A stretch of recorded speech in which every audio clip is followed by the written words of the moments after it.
ಚರಂಡಿ ಕಾಮಗಾರಿಗಳನ್ನು ಬೇಗನೆ ಪೂರ್ಣಗೊಳಿಸಿ, ಇಲ್ಲದಿದ್ದರೆ ಬಾಟ್ಗಲ್ಲಿಯ ನಾಗರಿಕರು ಉಗ್ರ ಹೋರಾಟ ಮಾಡುವುದಾಗಿ ಎಚ್ಚರಿಸಿದ್ದಾರೆ.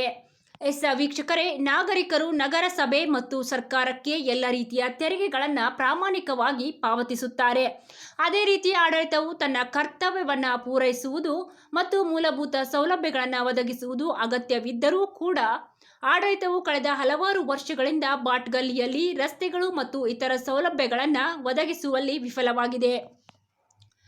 ಅಲ್ಲದೆ ನಾಗರಿಕರೊಂದಿಗೆ ಕೆಟ್ಟ ರೀತಿಯಲ್ಲಿ ವರ್ತಿಸುತ್ತಿದ್ದು, ಮುಂದಿನ 8 ದಿನಗಳಲ್ಲಿ ಇಲ್ಲಿನ ರಸ್ತೆ ಕೆಲಸ ಪೂರ್ಣಗೊಳ್ಳದಿದ್ದರೆ ಬಾಟ್ಗಲ್ಲಿ ರಸ್ತೆ ಕ್ರಿಯಾ ಸಮಿತಿಯಿಂದ ತೀವ್ರ ಹೋರಾಟವನ್ನು ಆರಂಭಿಸಲಾಗುವುದು ಎಂದು ನಗರದ ವಾರ್ಡ್ ಸಂಖ್ಯೆ 22 ಮತ್ತು 23ರಲ್ಲಿ ಬರುವಂತಹ ಬಾಟ್ಗಲ್ಲಿಯ ನಾಗರಿಕರು ಪತ್ರಿಕಾಗೋಷ್ಠಿಯಲ್ಲಿ ಎಚ್ಚರಿಸಿದ್ದಾರೆ.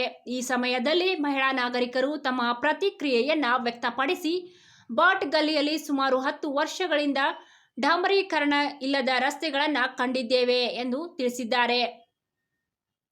ಅದನಂತರ ಪುರಸಭೆಯು ಅಸಮರ್ಪಕ ಮತ್ತು ಭಾಗಶಃ ರಸ್ತೆಯನ್ನು ಅನುಮೋದಿಸಿತ್ತು, ಅದನ್ನು ಕೂಡ ಹಿಂದಿರುಗಿಸಲಾಗಿದೆ. ಇಲ್ಲಿನ ರಸ್ತೆ ಅತ್ಯಂತ ಶೋಚನೀಯ ಸ್ಥಿತಿಯಲ್ಲಿದ್ದು, ವೃದ್ಧರು, ಅಂಗವಿಕಲರು, ಚಿಕ್ಕ ಮಕ್ಕಳು ಪ್ರಯಾಣಿಸಲು ಕಷ್ಟಕರವಾಗಿದೆ. ಇದರ ಪರಿಣಾಮವಾಗಿ ಇಲ್ಲಿ ಅಪಘಾತಗಳು ಕೂಡ ಸಂಭವಿಸಿದ್ದು, ಈ ಒಂದು ರಸ್ತೆಯಿಂದಾಗಿ ಮಹಿಳೆಯ ಕೈ ಮುರಿದಿದ್ದು, ಭಾಗಶಃ ರಸ್ತೆಯ ಕಾಮಗಾರಿಯ ಸಮಯದಲ್ಲಿ ಬೀದಿಯಲ್ಲಿದ್ದಂತಹ ರಂಗೋಲಿಯ ಅಂಚುಗಳು ಸಹ ಮುರಿದು ಹೋಗಿವೆ. ಇದರಿಂದಾಗಿ ನಾಗರಿಕರು ಭಾರಿ ಕಷ್ಟವನ್ನು ಅನುಭವಿಸುತ್ತಿದ್ದಾರೆ. ಇಲ್ಲಿನ ಚರಂಡಿಗಳ ಸ್ವಚ್ಛತೆಯನ್ನು ನಿರ್ವಹಿಸುತ್ತಿಲ್ಲ. ವಿದ್ಯುತ್ ಕಂಬಗಳು ಅಪಾಯಕಾರಿ ಸ್ಥಿತಿಯಲ್ಲಿದ್ದು, ಮುಂದಿನ 8 ದಿನಗಳಲ್ಲಿ ಆಡಳಿತವು ಈ ಎಲ್ಲ ಲೋಪದೋಷಗಳನ್ನು ತಿದ್ದುವ ಕೆಲಸವನ್ನು ಕೈಗೆತ್ತಿಕೊಳ್ಳಬೇಕು. ಇಲ್ಲದಿದ್ದರೆ ಉಗ್ರ ಹೋರಾಟವನ್ನು ಪ್ರಾರಂಭಿಸಲಾಗುವುದು. ಈ ಪ್ರದೇಶದ ರಸ್ತೆಗಳನ್ನು ಮುಚ್ಚಲಾಗುವುದು. ಮುಂದಿನ ಪರಿಣಾಮಗಳಿಗೆ ಆಡಳಿತವು ಸಂಪೂರ್ಣ ಜವಾಬ್ದಾರವಾಗಿರುತ್ತದೆ ಎಂದು ನಾಗರಿಕರು ತಿಳಿಸಿದ್ದಾರೆ. ಈ ವೇಳೆ ಬಾಟ್ಗಲ್ಲಿಯ ಅರ್ಧ ದಾರಿಯಲ್ಲಿದ್ದ ರಸ್ತೆ ಎಲ್ಲಿಗೆ ಹೋಯಿತು?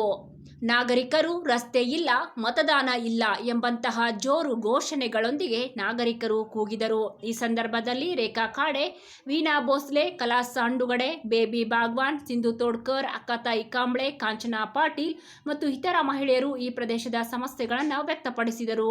ಈ ಸಂದರ್ಭದಲ್ಲಿ ಬಾಟ್ಗಲ್ಲಿ ರಸ್ತೆ ಕ್ರಿಯಾಶೀಲ ಸಮಿತಿ, ಶಿವ ಸಂದೇಶ ಯುವ ಮಂಡಲದ ಪದಾಧಿಕಾರಿಗಳು ಮತ್ತು ಕಾರ್ಯಕರ್ತರು, ನಾಗರಿಕರು ಹೆಚ್ಚಿನ ಸಂಖ್ಯೆಯಲ್ಲಿ ಹಾಜರಿದ್ದರು.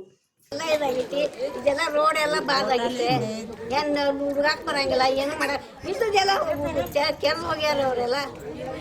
ನೋಡ್ರಿ ಅದನ್ನೆಲ್ಲ ಇದೇ ಚಲೋ ಮಾಡಿ ನಮ್ಮಂತ ನಡ್ಯಾಕ್ ಬರಂಗಿಲ್ಲ ಹುಡುಗಿಯರಿಗೆ. ಅಷ್ಟು ಚಲೋ ಮಾಡ್ರಿ ಅಂತ ಹೇಳ್ರಿ ಅವ್ರು. ಐತೆ ನಾವು ಬೀಳಾಕತ್ತೇವ್ರಿ. ಈ ರಸ್ತೆ ಎಲ್ಲ ರೋಡ್ ಚಂದ ಮಾಡ್ಬೇಕು ನಮ್ಗೆ, ಅಷ್ಟೇ ಐತಿ, ಬಾಕಿ ಏನಿಲ್ಲ. ಏನು ರೋಡ್ ನೋಡ್ಲಿ ಅಲ್ಲ ಕಲ್ಲ ನಡ್ಯಾಕನು ಬರಂಗಿಲ್ಲ ಮುದುಕರಿಗೆ ನಾವು. गटर स्वच्छ इधर गटर स्वच्छ इधर गटारी ನೋಡ್ರಿ गटारी ತುಂಬೈತ್ರಿ. ते सगळं सांगा की. मी संगीता वंजारी. 2 वर्ष झाली ही टाकी बसवली. अगोदर लहान होती तेव्हा रोज त्यात पाणी होतं आणि ही मोठी केलेल्यापासून काहीच नाही आणि ही सगळी घाण ही तशीच आहे. 2 वर्ष झालं बघा. हे काढून घेताय का बघा. मग स्थानिक हे नगरसेवकाला सांगितलं होतं का? सगळ्यांनी बघितले.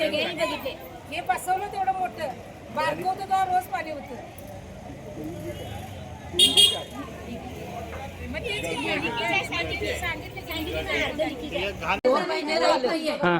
आम्ही तक्रार केली. 2 महिने तक्रार केली. मग तक्रार केला तरी बी केले तर बी आलं नाही ते त्यांनी बसवायला. आता 2 महिने झाले.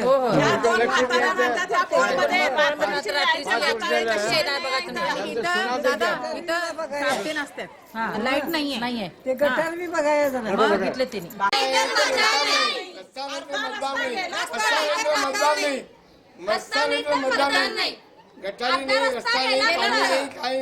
आलेली माणसं परत यायचं नाही विचारायला.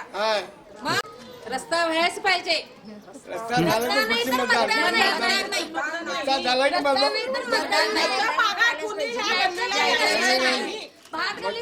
खाली यायचं नाही, मतदान मागायला यायचं नाही, रस्ता नाही, बरोबर.